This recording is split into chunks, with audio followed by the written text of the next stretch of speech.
Joining me for episode 6 of Striking from Home is a two-time PBA titleist, as well as a staple member of the European Weber Cup team who is originally from the United Kingdom, Stu Williams. How's it going, Stu? Hey, Daniel, how are you? Good, good. Thank you for asking. So I have some Q&A lined up for you, so we can kind of go ahead and dive into that. What is the most interesting or exciting thing that you've done since the whole shutdown began? Probably started the Beef and Barnsley show with Chris Barnes. Yeah, we've been trying to come up with something to keep us occupied and keep our sponsors brands out there as much as possible. I think that Storm, Roto, Global have been doing a really good job of I guess the fancy people would say dominating the space. I think that social media is really It's almost like the winners podium on the PBA Tour. It's all Storm and Roto right now. Yeah, I mean, there you go. I've definitely seen a lot about the Beef and Barnsley show. Of course, a shout out for that, and I think you guys are doing a really good job. I saw a lot that you did with the draft as well. That went out before the draft happens, and a lot with that. Yeah, we enjoyed it. Yeah, it was an idea of mine to do it, and it was one of those things where we were like, I listen to a lot of the NFL mock drafts and stuff. And I'm like, well, they do this for like 9 weeks. So I said to Chris, screw it, let's do one. And I said, and if it works, great. And if it doesn't work, we just ticked off another show that we needed to fill. And Chris was a little bit like, well, and I go, Chris, let's do it. It'll either be a raging success or a complete disaster. I go, it's not going to be in the middle. And, fortunately for us, we got Bill O'Neill on, who couldn't really have been a better person for it. And, it was awesome. Like, Bill did a great job. The PBA really helped us out. They shared it out. And suddenly we had like 40,000 views of this, of 3 idiots trying to come up with the answers for what the PBA League was going to be. So, it was a bit of fun. And I think the best part of it was just how many people were telling us we were wrong. Because it was like, wow, this many people actually care about what me and Chris think about the PBA draft. I thought it was awesome. So, yeah, that's great. That was a good time. Yes, and I did a mock draft myself in which I got 0 correct picks. It was pretty legendary. I actually caught a little bit of it. Man, you both picked all the teams, didn't you? Yes. Yeah, man, that took a while. I know. It was a long video, but I think that the way that people responded to it actually was quite well. Just the fact that I got every single one wrong was really funny as well. Didn't get one right, eh? Wow. Nope, not a single one. Wow, man. Warren Buffett would have probably given you something for that. That's a good one. Yeah, absolutely. So, as I said in the intro, you've been part of the European side of the Weber Cup. So kind of tell us, what was it like to be part of a 5-year winning streak with that team? It was pretty incredible. It was unprecedented in the Weber Cup to win that many times in a row. 3 had been the maximum. And the first couple were kind of a little strange. We were a long way behind the first year, and then we came back. And then the second year that we won was when we had the urethane gate, or special balls, as I was terming them on the lanes. And Chris and Tommy are still a little bit salty about that one to this day. And then the 3 after that was like, the trend was on the tracks and the American guys were in the way and they just got flattened. I mean, I think I'm trying to remember exactly who was the captain for all of them. I think Tommy was the captain the first time and we smashed them. And then they had Parker as the captain the 1 year, and then we messed them up again. And then I think the record we had was when when Tommy was the captain. I think we won like 17-9 maybe that year. And then of course we beat Parker, and then the last one we beat Sean as the captain. And then Matchroom were the people who run it. They were like really, I guess they were worried a little bit about whether the American team were ever going to win again. And we dropped in the suggestion that they might want to consider asking Chris back, because Chris does such an excellent job of like bringing the guys together and getting everybody on the same page. And maybe in hindsight we're regretting that. Because, yeah. they pretty much smashed us the first year back in England. And then last year, it was really close the first couple of days. And I think it was day 3, the Americans had a really good day. Yep. And we lost a couple of the matches that, like, not that we shouldn't have lost, but that could have gone either way. And then we came into the final day, and we were kind of on a hiding to nothing, really. And we got a little bit further behind, and then we put on a mini sort of like comeback. And we won 2 or 3 in a row. And I was playing Simo. And if I'd have beaten Simo, it was going to be Jesper against Kyle, and they're going to do the fresh. And, I mean, Kyle's a really good bowler, but he wasn't going to beat Jesper in that match just because the way the lane was on the fresh. It was really difficult for the right-handers. And then it would have been a captain's pick match between Dom and whoever they could have got. So it would have probably been Dom v. Simo. So, yeah, that could have got a lot more exciting than it ended up doing, where the Americans ended up, Simo shot 280-something to my 270-something, and that was that, unfortunately. Yeah, and that was the first ever time it was on American soil. Is that right? Yeah, we were in Las Vegas. We were a little we were actually a few of the players were a little nervous about how the crowd take would have been with it being in Vegas, but yeah, Emily Fraser was right again, and we got a pretty decent crowd. People were fairly vocal. Yeah, it was a pretty good atmosphere, especially for the first time in the venue. And I mean, it was kind of amazing because we were in Mandalay Bay, and you could drive down the strip and you could see Dom and Barnes on the big boards like it was like UFC fight or something. So it was pretty cool. That's awesome. So to go back to a different team subject now, for the PBA League, which is a lot of what this series is about. What do you think about this year's Los Angeles X, or Los Angeles Strike, however you want to put it, the team that you're a part of this year? Yeah, we've with our team, the LAX, we tend to value like consistency over most things. I always joke with Belmo that it's so hard finding 5 guys who want to bowl with him that, like, we don't have that many guys to choose from. But no, seriously, we just we have a pretty good core group of guys, and we just think that trying to keep the team as consistent as possible from year to year is the best philosophy. And then I don't think we hide the fact that we're really interested in guys who want to be able to hook the ball, and we build our team around that. And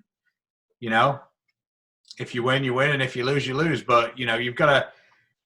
Indecision's the worst thing, I think, in the draft, and people overvalue the last 2 tournaments over the previous 18 months. So I think Andrew Kane does a really good job of we chat it out beforehand, and we kind of don't deviate from our plan. Like, we kind of know the guys that we're interested in, and we don't suddenly get emotional like, oh my God, maybe we should get this guy. Well, we've never spoken about that guy. Why would we suddenly pick that guy? Like, so, we try to stay pretty much to plan, and what's the phrase, best guy available or whatever? Yes, yeah, the best pick available.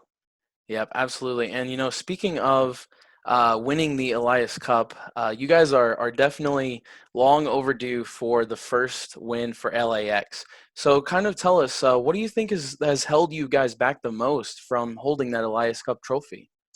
I mean, I personally think that the people's theoretical ideas about the Elias Cup is like one of the funnier things in the world, to be honest.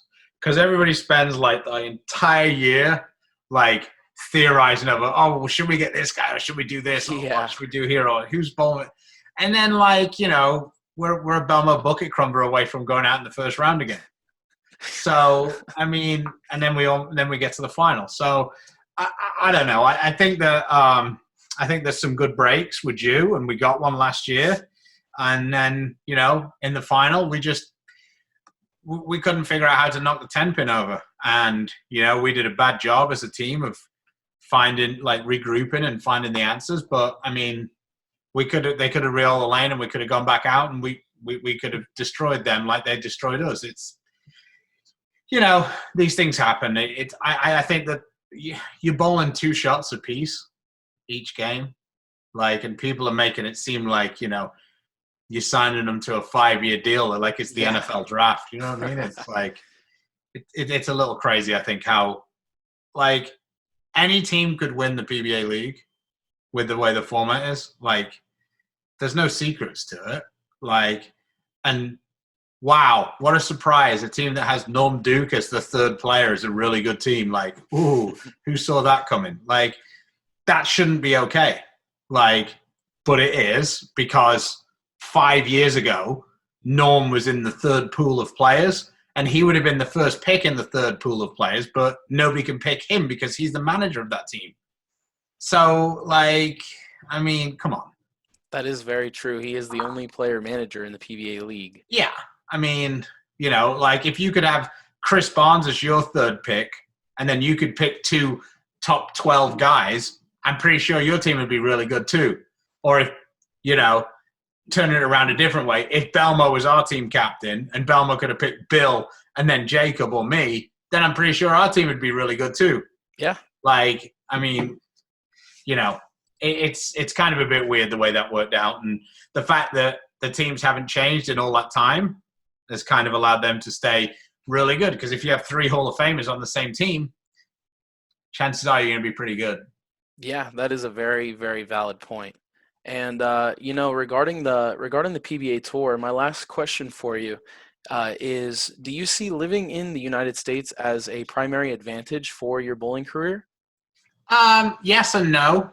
I think obviously cutting down on travel is really good, but there's a lot of things. When I lived in Europe, I mean, I was reasonably successful when I lived in Europe. Also, I guess it depends on what we're going to do with the schedule and stuff. But I mean, I enjoy living here because that I choose where I live. So Yeah.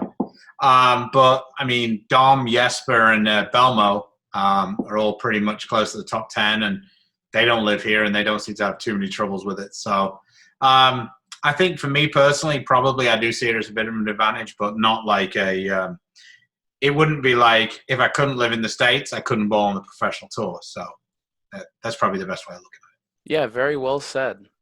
So now I have a mini game planned for you, and the way that we run mini games on this series is it's based on the PBA League team. So as we talked about earlier, you're part of the LAX. So I have 5 questions for you. It's like a trivia, and I'll give you multiple choice answers. And it's LAX related trivia. And if you answer correctly, you get a point. And if you answer incorrectly, you get 0 points. So are you ready? Okay. Born ready.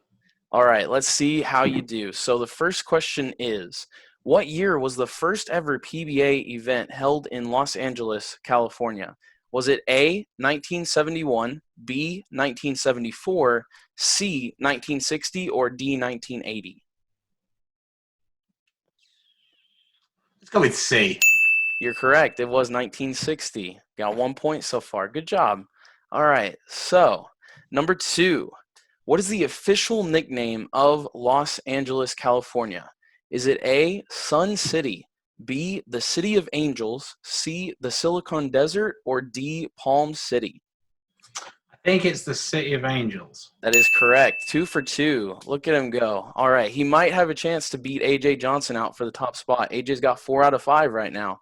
Oh, the pressure.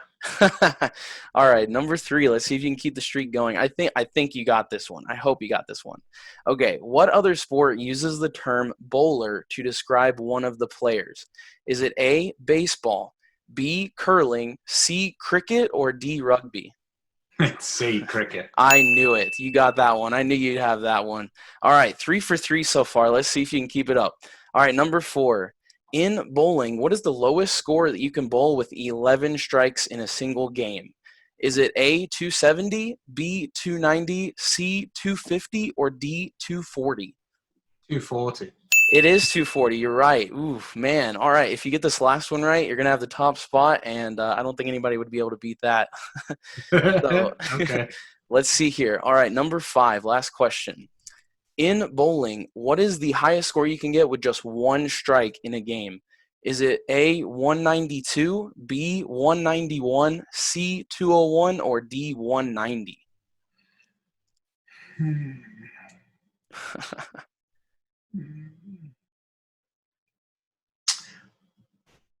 I think it's 192.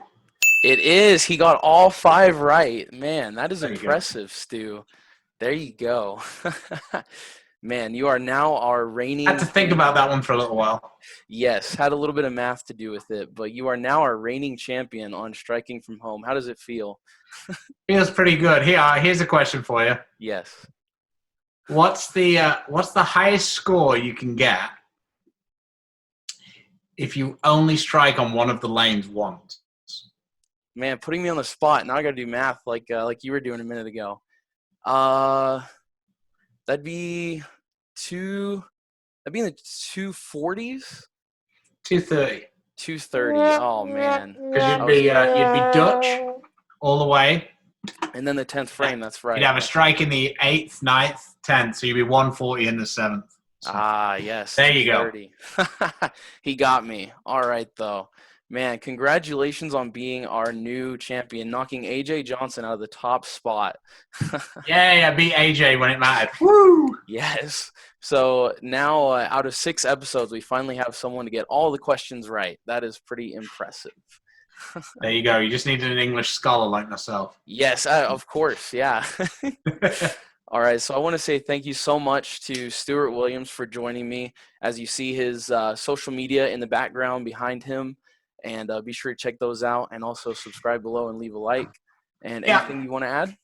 Beef and Barnsley on YouTube, check it out. We also have Beef and Barnsley on both Instagram and Facebook. Facebook's where we do most of our stuff. Yeah, definitely keep an eye out on the Beef and Barnsley YouTube channel. We're trying to put more and more content up there as we speak, not just the Beef and Barnsley show. Some ball reviews, there's probably going to be some how-tos coming up. Just general, videos for entertainment and boat and some learning opportunities as well.